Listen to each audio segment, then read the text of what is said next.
LSU heads to Kentucky this weekend as a 3-point underdog. I want to talk about what Max Johnson needs to do against this Kentucky defense to put LSU in the best position possible. And I think a lot's going to be asked of him, right? So let's go ahead and just jump right into it. With the LSU run game being is what it is right now, kind of almost non-existent, and it's getting a lot of national attention. I think a lot's going to be asked of Max Johnson to win this game, converting third downs, protecting the ball. Right, there's a lot to avoid and a lot to do, and a lot that's going to be asked of him. Completing big passes downfield. I think you're going to need some A+ type throws to beat this Kentucky defense, a defense that doesn't give up a lot of big plays, which we'll get into in a second. But just to touch on the LSU run game, just real quick, and I don't want to beat a dead horse, but just to kind of reiterate how much pressure is on Max Johnson. LSU is averaging 2.6 yards per attempt running the ball. That puts them dead last in the SEC. They are second to last in yards per game on the ground at 70, and the only team worse is Mississippi State, and they throw the ball a bazillion times a game. So I think a lot's going to be asked of Max Johnson. It makes being a quarterback that much tougher when the run game does not get going. So I think he's actually playing pretty good football, even at times if it looks shaky. I think it's because there's so much asked of him to do, and the defense is able to hone in. But if you're Max Johnson, you got to complete third down plays. You got to be able to take care of the ball and then make accurate throws downfield against a Kentucky defense that doesn't give up big plays. The longest pass play that Kentucky's given up so far is 30 yards this year. That's first in the SEC. That's very impressive. They're third in total defense, sixth in pass defense, and fifth, in rush defense. So you're going up against a very solid defense who they don't get a ton of turnovers. They don't get a ton of sacks. They're actually second to last in sacks, just behind Vandy. But they force the quarterback to beat them. They're okay keeping the ball in front, right? They're okay with you moving it from the 20 to 20, just as long as you don't score a touchdown. So let's go ahead and dive into the film. Let's look at what Max Johnson needs to do, what Max Johnson needs to avoid, and then what you can kind of expect from the Kentucky defense and kind of get an idea of the style that they play and what they could bring against LSU. So let's go ahead and dive into the film. Then I'll catch you in the back end as we talk about what Max Johnson needs to do and if LSU can win this game. Before we dive into the film, I just want to encourage all to consider subscribing to the channel. That's all I'm going to say about it. Let's dive into the film. So number one thing Johnson needs to do against Kentucky's defense, and no surprise here, is get the ball to Boutte, right? Number one thing besides, of course, keeping care of the ball, take care of the ball. We're going to see Auburn bring 6 guys here. So you got, 5 on 6. We'll see what the running back does. Let's play real quick and see what happens. Running back goes out for a pass here. So Johnson, knowing that pressure's coming. This is something Johnson does well as he processes this type of defense, replacing where the blitzers are coming from. So this is what Johnson needs to continue to do. Stay in the pocket, don't fall away, deliver a good pass to Boutte, and let him do some damage after the catch. So again, number one thing Johnson needs to do, get the ball to Boutte. We'll have more examples of this, but Boutte very dangerous on that quick slant routes, especially when the middle of the field is vacated by the blitz. Here's a 3rd and 2 against Auburn, and we're going to see Johnson does a good job completing the ball, long throw from the left hash to the right side of the field.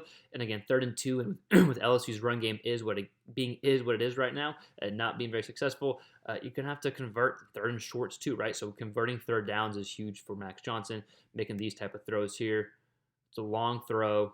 Good job converting that ball right few yards past line of scrimmage. Again, left hash, right side of the field. And again, if you can't run the ball in 3rd and 2, it's tough to win games. And so if that's the case, good job by the receiver to get more yards. If that's the case again against Kentucky, then having these type of completions is going to be huge and going to be what Max Johnson has to do for LSU to end up winning the game. So here's a touchdown pass from Johnson to Boutte against Auburn on the seam route here. This is a hell of a throw here, right? This really is a great example of Johnson's accuracy downfield and what he can do, right? And so again, if the running game can get going, you can have more shots like this, but it's hard to have more and more shots like this. The running game doesn't get going. I digress. Look at this accurate throw. They're going to need to be accurate throws from Johnson to win this game.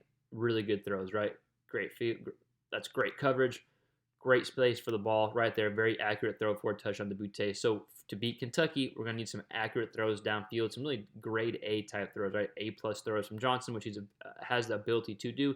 But I think we're going to need a few of them to beat Kentucky. Great job by Johnson to Boutte there. Again, accurate A+ type throws downfield. So here's a 3rd and 15 conversion from Johnson. We're going to see Auburn does bring pressure, right? But they have guys to protect because they'll only bring, 5 if he comes here. Good 3rd and 15 conversion for Johnson. And if the running game does not get going again for LSU, you can expect a few more 3rd and longs here, especially if there's a sack or two, because the likelihood of that happening are high if the running game does not get going. One up top safety. Good read by Johnson. here. Going to hit this crossing route right here. Ball comes out. Another big play, explosive play for LSU. Picks up the first down and more there. So for Max Johnson, converting on 3rd and longs too will be huge. Obviously, you don't want to get in 3rd and longs, but I think you can expect at least a few of them if this LSU run game does not get going against Kentucky's defense. So I know I showed a 3rd and long conversion. Here's a 3rd and long sack fumble that LSU does get back here. So of course we want to avoid these 3rd and longs, but this is something we don't want to do. We don't want turnovers to happen. Being aware of the pressure. So Johnson does do a good job stepping up here, right? Then we're going to see ball is kind of loose in one arm. Boom, pressure gets the hit there. Fumble happens. LSU does recover. But still, we want to avoid those type of plays, right? Just be uber conservative with the ball and avoid those type of plays, especially with the run game unable to get going for LSU. Hopefully, it does get going, but if it doesn't get going, then you don't want to give Kentucky even more opportunity. So just taking care of the ball. So here's an example of something we've talked about in the past with Johnson. That's avoiding falling away or avoiding not being able to kind of follow through your passes, right? So we're going to see him roll out here. It's a 3rd and 8. A guy does come open over the middle of the field, but he is rolling out, so we'll give him that. But he doesn't square up his shoulders, and he doesn't put some juice on the ball like we know he can do. So again, avoiding plays where you're fading away, making sure you get your shoulders square when you're on the run. He's got time, right? He actually has a decent amount of ability to turn his shoulders and get it squared throwing this way here. Just falls short. You can argue he could have caught it, but it could have been a more catchable ball. So I think for LSU to beat Kentucky, having like an A+ or A performance from Johnson, so avoiding those type of plays right there. So here is a interception from Johnson against Mississippi State, and it's thrown to the receiver, bottom of the screen. Pretty good coverage, but you'll see the receiver does have a step or two. That's a bad seam run. I apologize. The receiver does have a step or two on the receiver. So something we've talked about again with Johnson is putting some more juice in the ball, letting the ball rip, letting the receiver go out and get it, as opposed to underthrowing him in these type of situations. Again, you've got some guys that can go get it. Just chunk it out there and let them go get it. So we're going to see the example here. Again, you want to avoid turnovers. So we see the receiver, if it's just thrown out there, just let it rip. He'll probably go get it. Mississippi State DB does a good job getting that interception. So again, Max Johnson avoiding those type of picks here. If a pick happens, don't make him work for it. Put the ball way out here. Let your receiver go get it. Put some juice in the ball.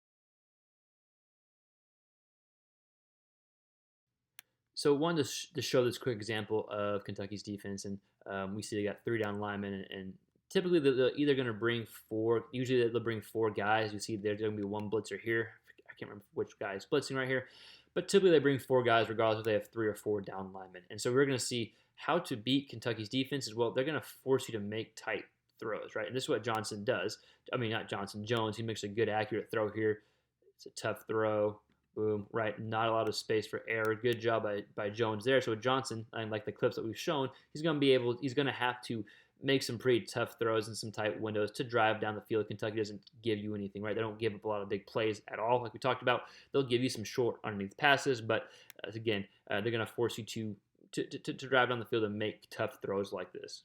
So last clip we'll watch of Kentucky's defense. And look, Florida was able to move the ball some against the defense, but how Kentucky's defense is structured, they'll let you move the ball some. Maybe you can have success inside the 20s, but they're going to hold you to field goals. And again, they're going to force you to make good throws and good plays to beat them. So we see Kentucky 1 up top safety, off coverage here, a little closer coverage here. And then we got 5 guys in the line of scrimmage, right? So we'll see the snap of the ball. Boom. 2 guys drop off. They bring 1 guy, right? This is what we talked about, using some kind of a complex blitzes, if you will. We'll see no one's open. Jones runs. Good. They'll give him some yards, let him run, and then they are able to close in on him, boom, and make the tackle and force Florida to a field goal. So if you're Max Johnson, you don't want to force throws like this. I'm okay taking field goals. You should be okay taking field goals, but just know it's going to be hard to beat them deep. So finding some different underneath type of routes and concepts to continue to keep drives alive against this Kentucky defense. Again, if LSU can get the run game going somehow, some way, that would be fantastic. But we're going to the game expecting Max Johnson having to win the game for you offensively, right, by converting on 3rd downs, taking care of the ball, and being on your A game, pushing the ball downfield. Now, the Kentucky's defense has not given up very many big plays at all, and so I think if LSU can rip off a big play or two, that could really be beneficial. But that's what we got on Max Johnson. That's what we got on the breakdown. I want to hear from you. Do you think LSU can win in Kentucky this weekend? What do you think Max Johnson needs to do for LSU to win in Kentucky? Let us know in the comments below. We'll see you next time on the next quarterback-related video.